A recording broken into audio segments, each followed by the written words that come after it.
Bismillahirrahmanirrahim. Assalamualaikum warahmatullahi wabarakatuh. Salam sejahtera untuk kita semuanya. Salam sehat pada para studi hukum dan pemirsa yang saya hormati.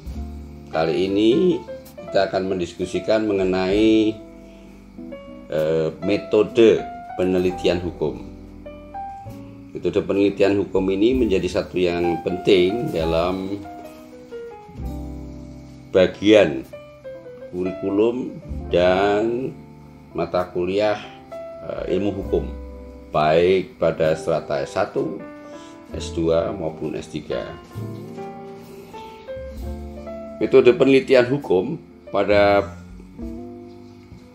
dasarnya adalah aktivitas ilmiah untuk mencari jawaban dari permasalahan nyata.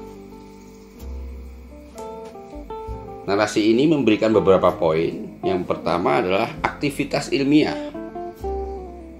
Artinya, penelitian hukum adalah sesuatu kegiatan akademik, suatu kegiatan ilmiah, suatu kegiatan yang harus menggunakan logika-logika keilmuan.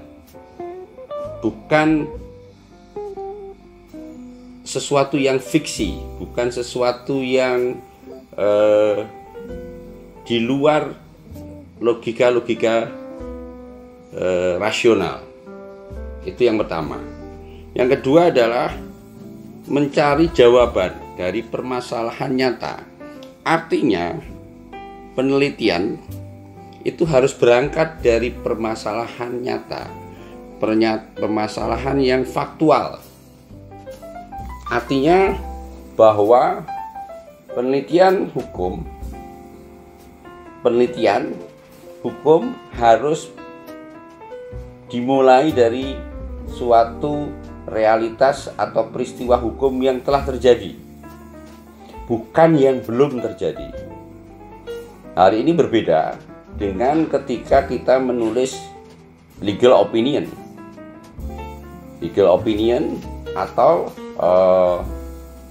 pandangan-pandangan tentang prediksi apa yang akan terjadi terhadap sebuah gejala-gejala hukum. Ini beda juga dengan konsep dalam menulis buku. Penelitian ini basisnya adalah permasalahan yang telah terjadi, makanya sering disebut dengan research. Artinya pencarian kembali. Apa yang dicari adalah hal-hal yang telah terjadi. Nah, hal-hal yang telah terjadi tadi harus kita ungkap, ada masalah apa pada fakta-fakta yang terjadi dalam peristiwa-peristiwa hukum. Yang kedua, bahwa penelitian ini adalah bertujuan untuk mengungkapkan kebenaran metodologis. Jadi apa yang akan kita tulis, apa yang akan kita teliti, itu adalah untuk mengungkap sebuah kebenaran metodologis, kebenaran yang bisa terukur secara metodologis, bukan kebenaran hakikat.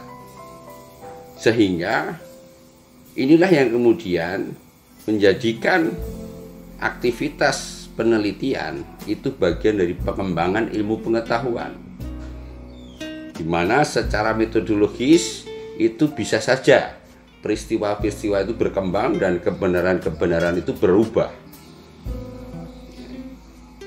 Penemuan-penemuan teori lama bisa saja kemudian berkembang dengan hasil penelitian-penelitian yang terbarukan. Penelitian yang lama mungkin saja bisa dianggap tidak berlaku lagi dengan temuan penelitian teori-teori hasil penelitian yang terbarukan. Ini yang dimaksud dengan kebenaran metodologis. Yang kedua, penelitian itu harus sistematis dan konsisten.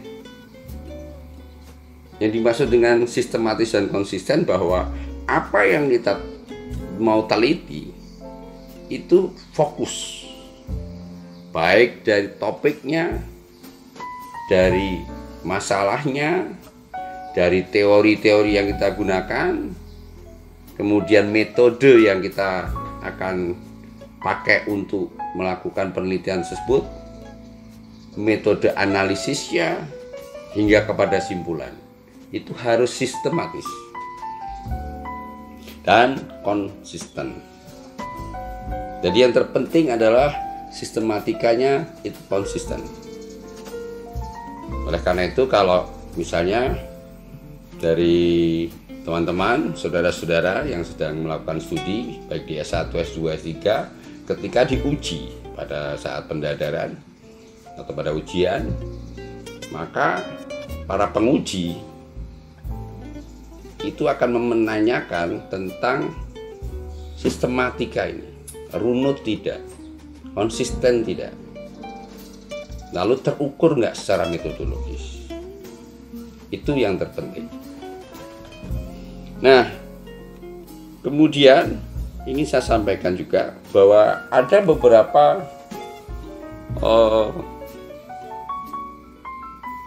pandangan ya, dari para ahli dan juga menjadi pandangan dari beberapa mazhab di universitas-universitas baik dalam maupun luar negeri yang mengatakan bahwa penelitian hukum ini sebenarnya penelitian yang spesifik mengenai hukum atau bagian dari penelitian ilmu sosial atau ilmu politik atau ilmu-ilmu yang lain. Beberapa kampus di luar negeri misalnya itu memasukkan Faculty of Law itu bagian dari departemen political misalnya. Ada yang masuk bagian daripada ilmu-ilmu social science ya. Tetapi di Indonesia pada umumnya Fakultas Hukum itu berdiri sendiri, menjadi bagian ilmu yang tersendiri. Oleh karena itu, pengembangan daripada ilmu hukum harus menggunakan metode penelitian hukum yang spesifik, yang berbeda dengan penelitian hukum ilmu lainnya. Walaupun ada ahli-ahli misalnya, ahli sosial meneliti tentang hukum, tetapi basisnya adalah ilmu sosial. Ada orang ekonom, ahli ekonom yang mencoba mengkaitkan regulasi-regulasi dengan pengembangan ekonomi. Itu sah-sah saja juga. Ada pula yang melihat bahwa hukum ini produk politik, sehingga harus diteliti dengan kajian-kajian ilmu politik. Dan itu tidak salah. Namun khusus untuk para penstudi hukum, ketika ingin mengembangkan ilmu hukum, maka dia harus menggunakan metode penelitian hukum yang spesifik. Nah, penelitian hukum itu mempunyai kenapa spesifik? Karena ilmu hukum itu mempunyai karakteristik yang spesifik dibanding dengan ilmu-ilmu yang lain. Tentunya kita akan bisa kaji lebih lanjut nanti pada filsafat ilmu atau pada filsafat hukumnya. Itu berbeda sekali dengan filsafat ilmu ilmu-ilmu lainnya. Yang kedua, bahwa penelitian hukum itu berbasis pada persoalan hukum. Persoalan hukum. Nah, persoalan hukum itu apa saja?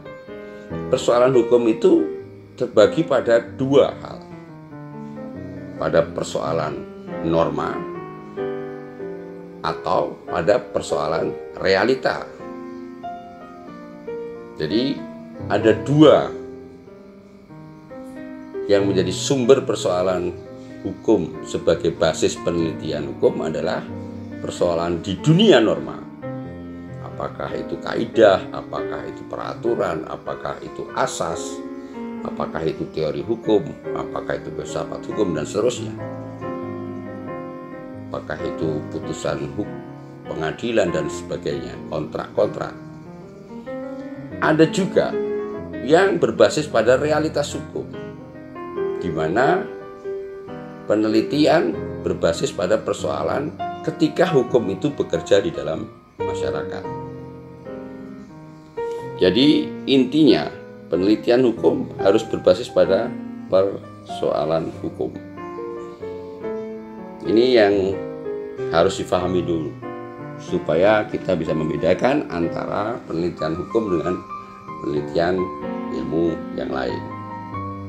Ada yang bertanya pada saya, apakah sosiologi hukum misalnya yang dikembangkan juga di beberapa universitas itu bagian daripada penelitian hukum, sociolegal misalnya begitu?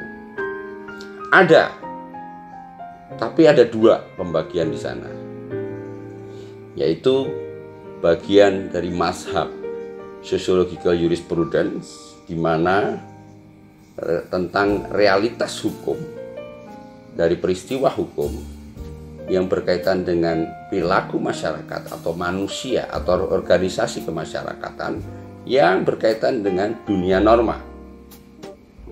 Sementara kalau sosiologi of law dalam arti sosiologi hukum yang berbasis pada ilmu sosial itu berbeda dengan penelitian sociological jurisprudence. Walaupun kalau ditranslatekan di dalam bahasa Indonesia, keduanya akan ditemukan jawaban sama-sama, sosiologi hukum. Namun keduanya berbeda, karena satu tetap berbasis pada ilmu hukum, yang kedua berbasis pada ilmu sosial. Nah, saudara-saudara sekalian, sekarang kita diskusikan tentang apa itu persoalan hukum. Persoalan hukum itu berawal dari peristiwa hukum. Peristiwa hukum itu apa? Peristiwa hukum adalah satu peristiwa yang mempunyai unsur, mempunyai akibat yang mengandung hak dan kewajiban hukum. Itu bahasa sederhananya. Nah, peristiwa hukum itu bisa apa saja dari aktivitas manusia, aktivitas masyarakat, baik secara personal maupun secara terorganisasi. Misalkan tidur itu peristiwa hukum bukan? Bisa iya, bisa tidak. Tidur bisa dilihat sebagai peristiwa dari ilmu kesehatan, bahwa tidur itu adalah kebutuhan manusia untuk beristirahat agar sehat tubuhnya. Tetapi kalau Anda ingin melakukan penelitian hukum, maka tidur itu adalah harus mengandung sebuah akibat atau unsur-unsur hukum di dalamnya. Misalnya tidur di hotel. Tidur di hotel berarti peristiwa hukumnya adalah sewa, menyewa kamar hotel. Kelahiran anak itu peristiwa hukum atau tidak? Ini juga bisa banyak hal.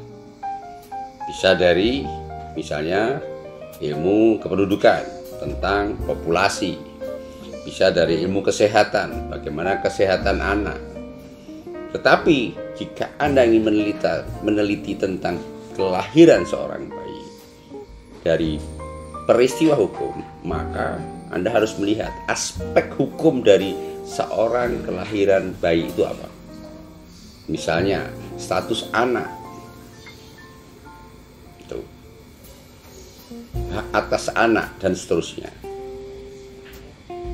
Ini yang dimaksud dengan peristiwa hukum. Dan ini bisa apa saja. Ya, bisa apa saja. Peristiwa dalam kehidupan sehari-hari masyarakat. Mengapa? Karena di mana dalam masyarakat, di situ ada hukum.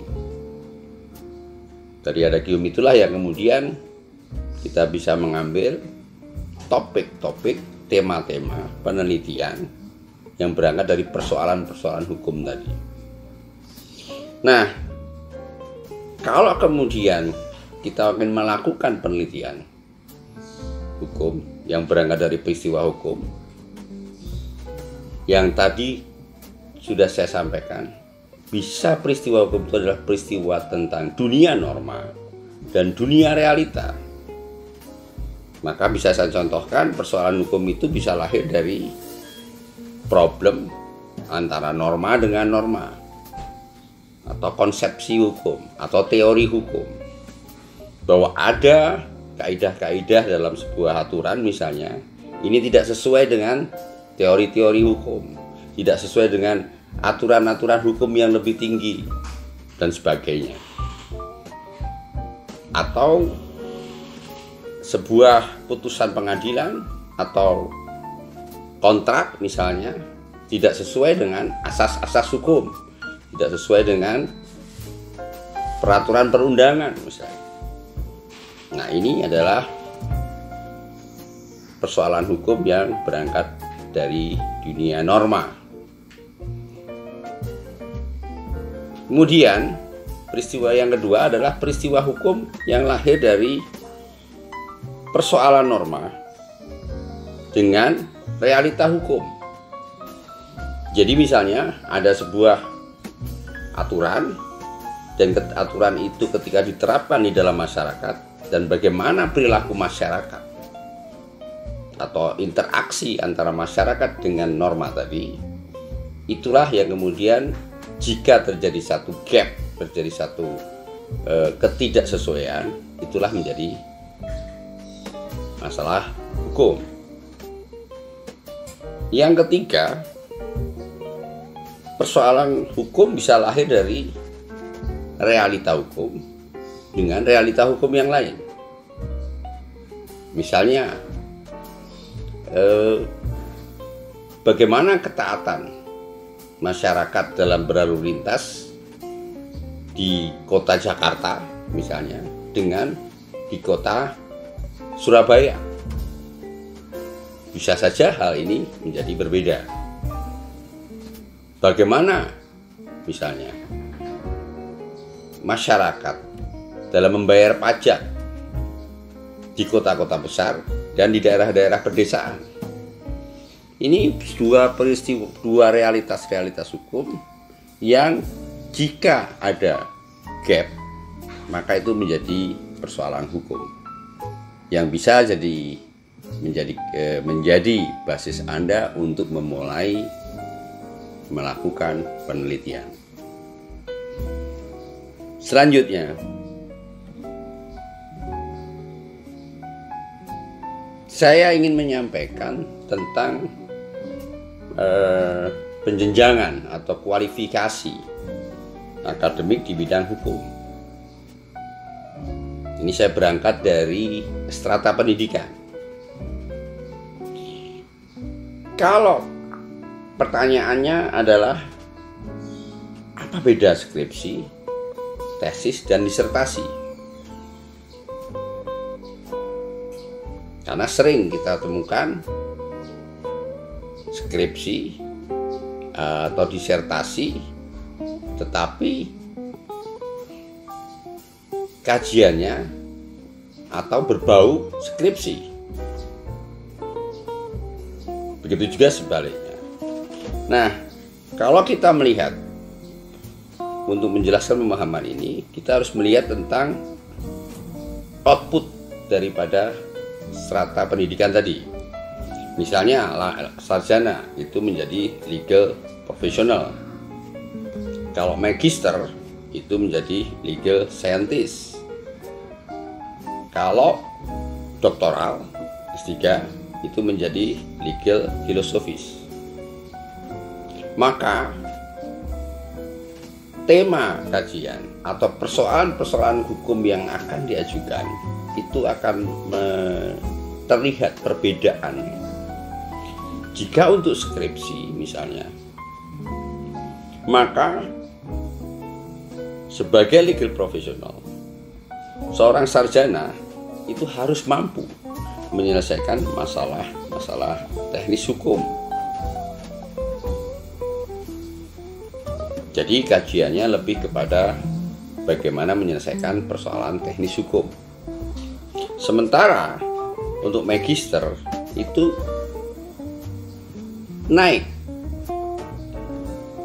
stratanya, yaitu berangkat dari persoalan-persoalan bagaimana menyelesaikan masalah-masalah teori, masalah konsepsi hukum, dan juga teknis hukum. Sedangkan untuk tingkat doktoral, makanya sering disebut dengan lulusan doktor itu disebut dengan PhD, filosofis doktoral, maka masalah yang diajukan di dalam disertasi itu adalah menyelesaikan masalah-masalah persoalan yang bersifat filosofi hukum hingga konsep, teori, sampai pada teknis hukum. Jadi semakin tinggi strata pendidikan, maka semakin tinggi pula kajiannya. Kalau saya ibaratkan secara logika sederhana, jika saya misalnya seorang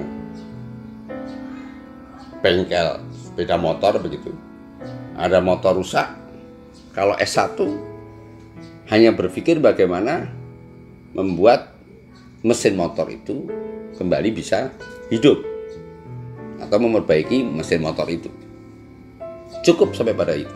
Jadi menyelesaikan teknis.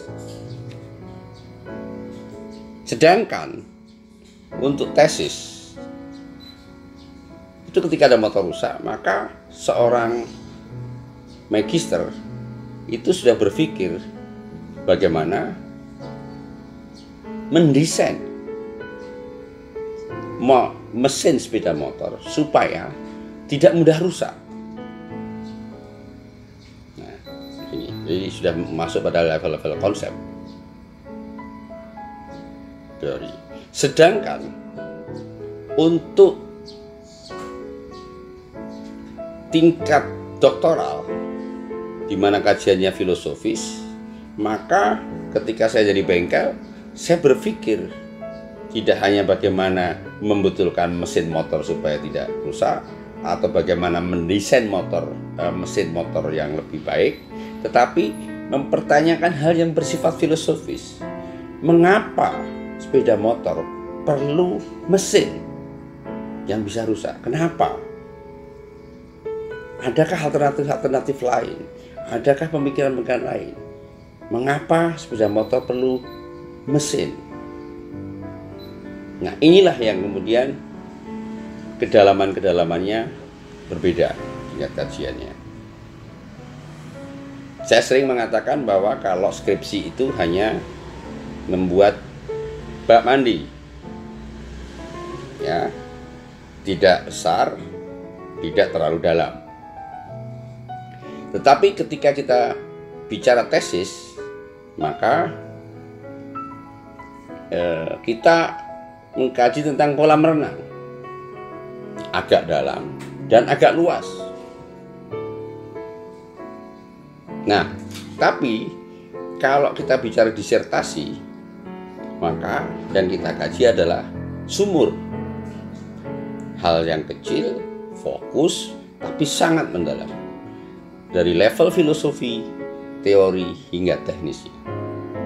Inilah yang membedakan penelitian-penelitian yang bersifat strata tadi. Lalu kalau kemudian kita sering pula melakukan kajian-kajian penelitian, ya, ada penelitian jenis terapan. Nah, jenis terapan ini adalah biasanya membuat desain, membuat model, membuat konsep tentang bagaimana menyelesaikan persoalan-persoalan hukum. Tapi ada juga penelitian yang bersifat fundamental. Maka dia mengkaji teori, filosofi, konsepsi yang ini tidak bisa langsung dipraktekkan dalam penyelesaian persoalan hukum, tetapi bahwa dia lebih pada kajian-kajian yang bersifat teoretikal. Ini yang saya sampaikan untuk mengawali diskusi tentang materi metode penelitian hukum. Demikian kurang lebihnya, saya mohon maaf. Assalamualaikum warahmatullahi wabarakatuh. Selamat siang, salam sehat, salam sejahtera untuk kita semuanya.